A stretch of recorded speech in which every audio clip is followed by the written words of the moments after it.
It is the 17th day of April 2023 and you're just in time for another edition of TV47 News Updates.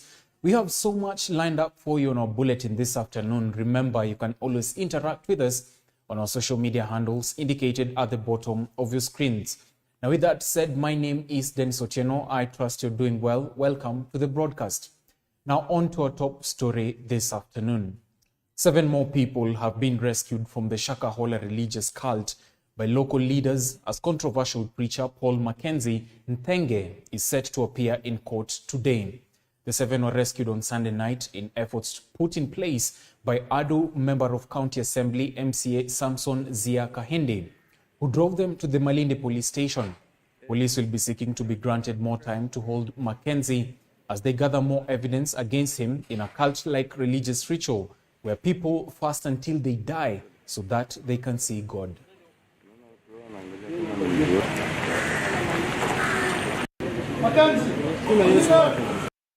Pale kama wameonyesha ishara ya kukimbia, wanafungwa kamba za nyuma na miguu.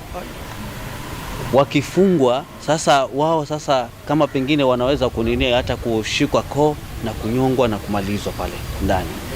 Kwa hivyo halafu cha kushangaza ni kwamba kama ni ugaidi sahihi watofanya pale ugaidi. Kwa sababu hawa ambao tumewaleta saa hii wamesema kwamba juzi waliingia juzi na wamepokonywa kila kitu. Hii kitu ilitokea wakati bibi yangu alianza kuangalia kwa TV 2019. Akaanza kuangalia hii kitu kwa TV ya mambo ya Mackenzie. Kuangalia kwa mambo ya Mackenzie akasema hii ndio kanisa ile mzuri ataingia. Wakati alienda nyumbani 2021 2022 akanipigia simu akaniambia ametoka huko na ametoroka, nilikuwa kibarua. Nimehangaika tangu juzi nilipopata hiyo habari ya hao washirika kwa Mackenzie. Manake nina dadangu amenifuata mimi. Anaitwa Mariam Juma Chea, yeye ni mshirika wa huyu Pastor Mackenzie. Nilipopata hii habari ya hiyo maombi ya 40 days kwamba wanaomba na wale wengine wameshaoaga dunia, ndio nikaja hapa ili kutafuta. Kaona mwili wake hayuko pale, wale ambao mahututi hayuko. Sasa nikatamani kwenda kule, kaambiwa kule huwezi kwenda mpaka umeandamana na askari kule kwa sababu kuna vita vikali. Ndio niko hapa hata hivi leo ili nipate usaidizi kutoka kwa serikali, nende mtafuta huyo dadangu. Kama iko hai nimchukue, kama ndio amekufa niangalie hata kama mizoga yake tukasike, mambo yaishi. Meanwhile, days after Deputy President Rigathi Gachagua met with security agents and political leaders from Mount Kenya region to discuss how to eradicate alcoholism and illicit brews in the region, Murang'a police have recovered dozens of brands of counterfeit beer in Murang'a South region. Confirming the recovery, Murang'a Police Commander David Kahinga Matthew said the operation was carried out by a multi-agency team that managed to nab 400 liters of chang'aa, 600 crates of assorted brands and items used to prepare chang'aa. Also, keg cylinders were nabbed from bars that were operating against stipulated hours.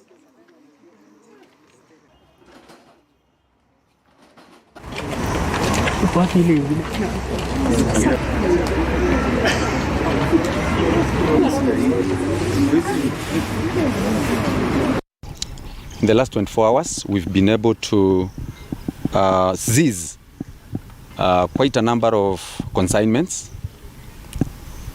around 700 liters of chang'aa.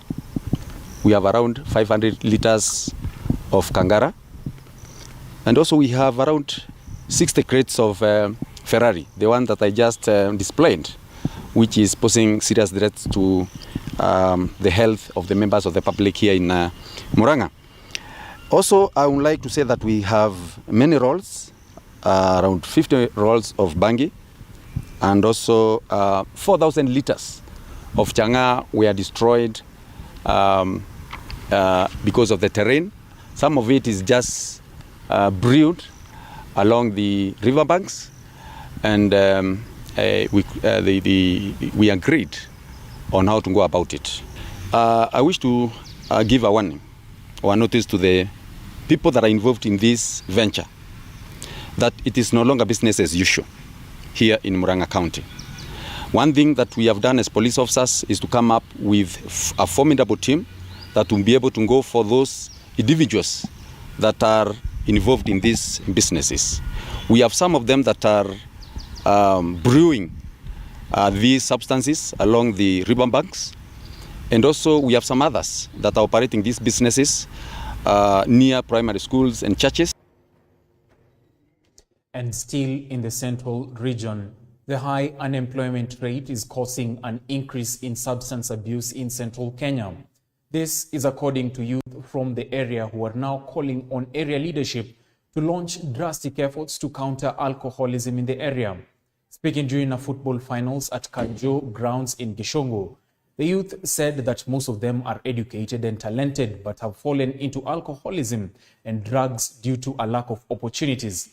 Further, the youth said both the national and county governments must support and fund sports and talent development initiatives in order to nurture them so as to remove them from the dens. Wana complain kuhusu drugs, lakini ni venye vijana hawana mahali wanaweza enda. Wana complain kuhusu drugs, lakini ni venye vijana hawana mahali wanaweza enda.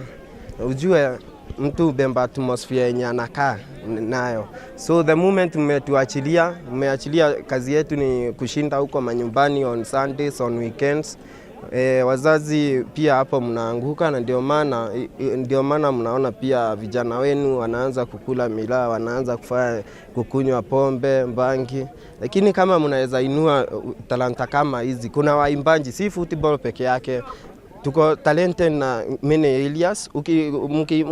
Mkianza hiyo process ya kusaidia watu, it can help at least, na najua vijana wataepukana na pombe, because these sports uanga ipelekani na pombe ama hizo ma drugs.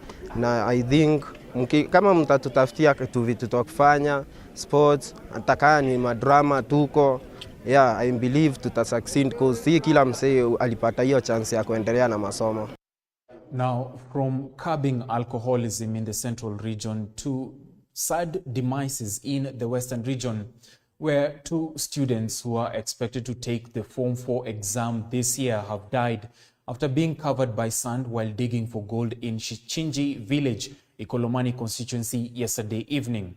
The residents say that the 2 were among the 3 who were in the cave extracting gold, and their efforts to save them were unsuccessful due to the lack of rescue equipment. The residents have called on the government to help them with the necessary equipment to ensure their safety as they continue the work they claim gives them a daily allowance. Wakati nilisugudia kuja kuangalia nini, nikaona mwenye anakimbia kwenda kuangalia, nikapata shimo imefinya wenzangu, mawe mafinya chini. Tukajaribu kusaidia, tendo kapiga simu kwa serikali, ama wale wanaweza kusaidia hapa karibu watasaidie, wakakuja, lakini vifaa ndio tulikuwa tumekosa. Nilisikia mwito ikifanya mbumu, nilishtuka. Niliposhtuka nikakuta mchanga imefinyia mashangazi zangu chini. Wenzangu nilisitikika sana. Huyo mwenye alikuwa juu akatoka mbio venye hiyo mchanga iliangukia, akajaribu kuanfaa kujaribu kusitua watu karibu maeriani, wakajaribu kusanya watu, wakakuja karibu, wakaanza kuwachimbua, wakatoka, wakafanikiwa, wakatoa kijana mmoja, wakamleta nje. Kufika nje akawa amezidiwa sana, akakufia hapo nje. Wakajaribu, wakangangana, wakatoa kijana ya pili, akawa tena amekufa. Nilitambua kwamba kuna gold iko kwa shamba yangu. Sikukuwa na uwezo wa vifaa ya kuchimba hiyo gold, lakini kulingana na vile tuko wazazi, ikabidi tu tuanze kufanya kazi na majembe. Kwa hivyo kuna wasaidizi vijana wakakuja, wakaniuliza kwamba tunaweza kusaidiana na wewe hii kazi. Nikawakubali kwa sababu kile mtu anatafuta vile anataka akisaidia kwake. Kwa hivyo wakati walikuja, niliwaruhusu kufanya kazi ili tukapate riziki yetu. Kwa hivyo bahati mbaya, wakati walikuwa ndani, nilisikia ripoti ya kwamba kule umetoka nyuma, mawe mchanga imelalia wale uliwacha nyuma. Yukuyu iko na uzuri wa gold mine, na gold mine ndio inasaidia wananchi vijana youth ndio wapate kwa level kila siku, ndio sipatikane kwa mambo ya wizi. Gold mine inatusaidia. Mimi na msi Mwenyezi Mungu asaidie serikali yetu itupatie vifaa. The souls of the bereaved rest in eternal peace. Now, authorities in Laikipia County are investigating butchers selling uninspected meat after a recent surge in sheep and goat theft. Laikipia County Commissioner Joseph Kanyire has urged butchers to follow public health guidelines and avoid selling uninspected meat, which can cause diseases. He warned that those found with unstamped meat in their butcheries will be charged in court for risking residents' lives. Kanyire also cautioned residents against taking the law into their own hands after irate villagers in Matanya village allegedly set fire to a Toyota Probox suspected of transporting stolen sheep. In addition, 45 sheep were stolen on Sunday morning, with 8 lambs being recovered. Mifugo wote wachinjwe kwa kichinjio, wakaguriwe na maofficers wetu wa veterinary, public health, ndio hawa hizi nyama zikaidhinishwa kuwa ni nyama nzuri, ni nyama zinatosha kuliwa. Manake kuna magonjwa ambao hupatikana kwa mifugo na kuna uwezekano yakasambaa kwa binadamu, kwa kimombo yakiitwa zoonotic diseases. Na ni vizuri pia ya nyama hizi zikaguriwe, manake mifugo wengine hawakupewa dawa au chanjo dhidi ya minyoo. Na tungependa kutahadharisha hao kwamba tutakuwa tukitembea kule kwa slaughterhouse, na katika ile display lazima onyeshe nyama ambazo zimepigwa muhuri. Mahali kokote katika hii county ya Laikipia zina muhuri wa wale meat inspectors. Ikiwa nyama yawekwa butcher na haina muhuri wa medical inspector au wale inspectors, basi itakuwa hiyo ni kesi ya mwenye kufanya hiyo biashara. Hata kwa masoko zetu lazima wenye kuuza mifugo wadhihirishe kwamba ni wao wenye kumiliki hiyo mifugo, na haitakuwa ni bora kufanya hizi biashara huko barabarani. Manake tumeona kama barabara ya Rumburuti, mara mtu anasimama na kondoo wawili watatu akitaka kuuza, wengine wanasimama na magari madogo kuuza, kununua, na hii yote ni haramu. Mifugo wote wauzwe kule kwa soko. Where property worth millions of shillings was destroyed at Kalundu area in Kitui County after a fire broke out in a commercial building. Witnesses say it was not easy to contain the fire, which was spreading fast, leading to destruction of the property, which was inside a commercial buildings. Locals who volunteered to put off the fire say they couldn't save much because of the strength of the fire. Residents have urged the county government to be always on standby to help control such emergencies. Chanzo cha hiyo moto vile tumeona ndani, hiyo mpenye biashara alikuwa tu ameweka jiko, sio stima. Hiyo nyumba hakuwa na stima. Stima imekatwa kama miaka 5 hivi. Ule ni amekuwa amekoboa, stima yake ikakatwa. Ile naona ni kama gas na jiko ndio imechoma hiyo moto, ikalipuka, nyumba ikachomeka yote. Watu walikuwa wanasema ni mattress zinachomeka. So tulikuja mbio tukaanza kuokoa huko. Tukaanza kuzima moto manually because hakukuwa na mazima moto, si ndio tumekuwa mazima moto. Na tukaanza kuchukua mabesen tukikimbia Kalundu River tukizima. Nimejaribu kumpikia bwana municipal manager ambaye amenieleza ya kwamba ile ngari lao la mazima moto haiko karibu, ilipelekwa ngari nchini Nairobi, na ndio unaona kulikuwa na matatizo ya hiyo ngari kufika hapa, na hiyo moto imesambaa sana, imeharibu maplot bili yote imeharibika kabisa, na ile mali ilikuwa hapa yote imechomeka. Hii kaunti ya Kitui tunawaomba kama wanaweza kutusaidia wakuje watusaidie, juu huyu gavana wako hapa, tumepiga simu mpaka kwa kaunti hatujaona usaidizi wowote. So tunaomba usaidizi, wakati kumekuwa kitu kama hii, ajali kama hii, mnakuja mnatusaidia, si eti mnaacha wanadamu wanateseka. From the inferno in Kitui County to matters politics, where Ford Kenya Party National Executive Council has made changes In the leadership of the party, where Tongaren Member of Parliament John Murumba Chikati has been elected Secretary General, replacing Chris Wamalwa, was appointed Chief Administrative Secretary in the Ministry of Water. Bungoma Governor Ken Lusaka was also elected first Deputy Party Leader, while Millicent Abudho was elected party's second Deputy Leader. Kwanza Constituency Legislator Ferdinand Wanyonyi was elected as third Deputy Party Leader. Outgoing Secretary General Chris Wamalwa stressing that Ford Kenya is one of the oldest parties in the country and has the right to be respected.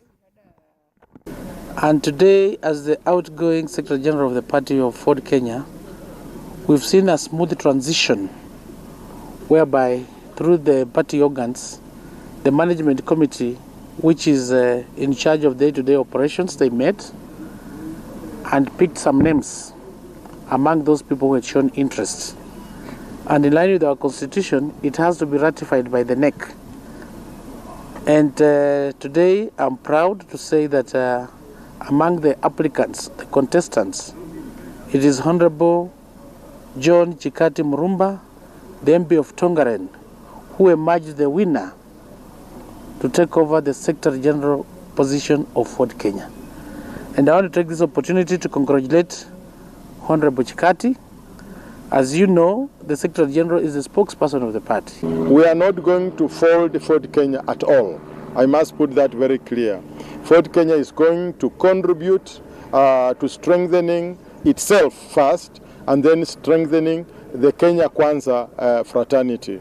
And therefore, that will be our role. And therefore, as we pick up, I and my team, which was appointed today, we promise that we are going to contribute to strengthening Ford Kenya through a lot of consultations, through a lot of groundwork, through networking, lobbying and advocacy across board. Kwa kifupi, tumeimarisha chama, tumejaza pengo, tunaimarisha nishati katika chama, na ili tuweze kuenenda katika pembe mbalimbali za nchi ya Kenya, ili kuuza sera, kuuza matumaini na ruwaza yetu katika nchi ya Kenya na katika uwanja wa siasa. Ford Kenya and our leader has demonstrated that indeed democracy can work, that indeed our constitution is alive and true, that the people have to decide who is their leader through consensus or through election. That's why I want to take this opportunity to thank my good friend Mheshimiwa Chikati for being elected as our next Secretary General. Residents of Nyamarambe in South Mogirango have protested against the closure of Nduru Sub-County Hospital 5 days after the withdrawal of health workers following an attack on them by unknown people. According to the area residents, the situation has forced them to travel long distances to seek medical services which used to be provided by the closed health facility. The residents further condemned the transfer of any medical equipment to other hospitals and warned against the issue being politicized. A mob had invaded the hospital on April 11, 2023 to resist the transfer of an idle medical machine to another hospital during a stock-taking exercise by the county government, assaulting the staff in the process. Respective trade unions in the health sector advised their members to withdraw the services at the hospital until their safety and security were assured by the government.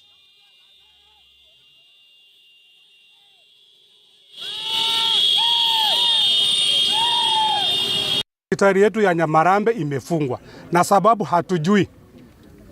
Mashini zetu ambazo zilikuwa hapa zimeondolewa zikipelekwa sehemu zingine. Kwa nini? Kwani hapa South Mogirango hakuna watu ambao wanaugua malaria, hao wengine wa mama wanaleta watoto? Jibu ni kwamba watufungulie hospitali yetu kwa amani. Tena hatupembelezani kwamba wafungue kwa sababu hospitali ni yetu, iko South Mogirango. Na mali ya South Mogirango iheshimiwe. Hatutaki hata siku moja hata kitu kidogo kitolewe kipeleke kwingine. Ikipeleka kwingine hiyo ni kama kunyang'anya mke wako. Sasa walikuja kunyang'anya wake zetu wapeleke kwingine. Mali ya South Mogirango iheshimiwe, nasi pia tuheshimiwe. The national and county governments have been urged to promote awareness of carbon credit among residents involved in mangrove conservation. Grow With Us founder Paul Flynn stated that education on carbon credit can improve the economy of residents and mitigate the effects of climate change. Speaking after planting over 10,000 mangrove seedlings in Kidundu, Kilifi County, Flynn said that carbon harvesting from mangroves creates a key bridge of trust between international communities. Grow With Us has already planted 2.5 million mangrove seedlings in Kilifi County. Mangrove forests are highly effective in carbon sequestration, making carbon credit opportunities important for residents' economic success. Carbon credits around the world have a very, very bad reputation, and it is deservedly so. It was a maturing, like many things that are maturing, they're getting better. It's a complex area, and people don't know how to use it. But there are many, many organizations like ours, we're not the only ones, who are creating additionality. So again, working with local communities to create these carbon credits brings wealth into the community. So I urge governments, both national and regional, to embrace carbon credits, because if you do it the right way, it becomes a source of income for the communities. It becomes a budget for the regional government to then develop the projects that they want. So carbon credits used in the right way can become a tool for growth. And more importantly, it's a way to attract inward investors internationally, so wealth and capital, in order to restore the environment. Carbon credits are a key that are a bridge of trust, because frankly, somebody in Germany or France or the United States, they are not here. They don't know what is happening here. Kuhusu issue ya carbon credits, ni kweli naweza sema hapa Kilifi watu wengi sana hawajaiangazia, na katika kikundi changu nimehusishwa katika forums tofauti na tumepata kwamba kuna hizo mambo na carbon credits. Nimeelimishwa kidogo japo si sana, lakini tulipoingia kwa Kenya Forest Service kuwauliza issue ya carbon credits, wakasema hiyo kwa sasa hatufanyi. Kwa hivyo sisi hatujaruhusiwa na CCF kufanya carbon credits huko, kwa hivyo hiyo itabidi mtangoja.